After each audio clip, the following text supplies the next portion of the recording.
Hello YouTube, back again with another little video. You know, I was thinking, I'm riding this KTM 1290 Superduke around, right, and it is good fun, but it's got me thinking about the projects that I've got back at home.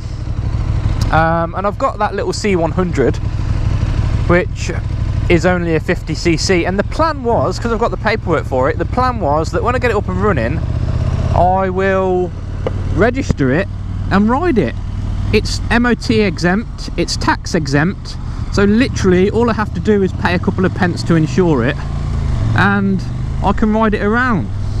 But because it's only a 50cc, I'm not sure whether or not it's going to be able to deal. I mean, obviously I'll only ride it locally, but I'm not sure whether it's going to be able to deal with today's traffic.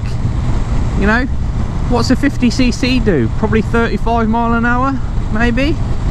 And I'm 16 stone, so with me on it, up a slight gradient, I'm probably going to get what, maybe 20 mile an hour? I don't know. I don't know.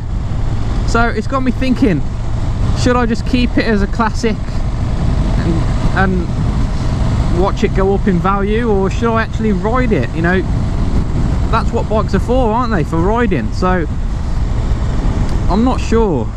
Are 50cc bikes too slow for today's traffic? For somebody like me?